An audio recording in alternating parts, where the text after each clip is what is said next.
আর dear viewers, অনেকেই আছে যে আমরা জানতে চাই যে আমি কেন বাবা হইতে পারতেছি না, বিয়ে করছি 2 থেকে 3 বছর। আপনি 2 থেকে 3 বছর বিয়ে করছেন, বাবা হইতে পারতেছেন, এটা কিন্তু খুব কষ্টের বিষয়। কারণ কি, যে আপনার শুক্রাণুর কোয়ালিটি ভালো না, আপনি হয়তো শুক্রাণু টেস্টই করেন নাই। দেখা যাচ্ছে যে আপনার শুক্রাণুর পরিমাণ থাকার কথা 15 মিলিয়ন, 20 মিলিয়ন আছে আপনার ধরেন 5 মিলিয়ন, 6 মিলিয়ন, 7 মিলিয়ন, অথবা শুক্রাণু গুলো নড়াচড়া করে কম। এগুলো কিন্তু লজ্জার বিষয়, এগুলো জানতে হবে। কারণ আপনার বাবা হইতে পারতেছেন না, শুধু আপনার ওয়াইফকে আপনি দোষ দিবেন, হ্যাঁ ওয়াইফের দোষ, এটা ঠিক না।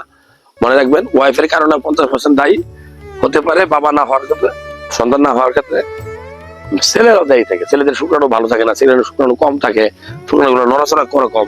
তাহলে এই জন্য শুক্রাণু টেস্ট করে দেখতে হবে। শুক্রাণু কম থাকলে আপনাকে ডাক্তারের পরামর্শ নিতে হবে। ভিটামিন, মাল্টিভিটামিন খেতে পারেন, জিঙ্ক ট্যাবলেট খেতে পারেন, আয়রন ক্যাপসুল খেতে পারেন, ধরেন যে অ্যাস্ট্রাজেন ক্যাপসুল খেতে পারেন। আপনি ধরেন ভালো খাবারের মধ্যে শুক্রাণুর কোয়ালিটি বাড়ায় মাছ, মাংস, মানে প্রোটিন, কার্বোহাইড্রেট, ফ্যাট, মিনারেলস, এইগুলা যে খাবারগুলোতে বেশি পাওয়া যায়। ডিম খেতে পারেন, মাছের ডিম খেতে পারেন, মাছ খেতে পারেন, মাংস খেতে পারেন। আপনার সবুজ শাকসবজির মধ্যে পুঁই শাক, কচু শাক, এগুলো খুব গুরুত্বপূর্ণ।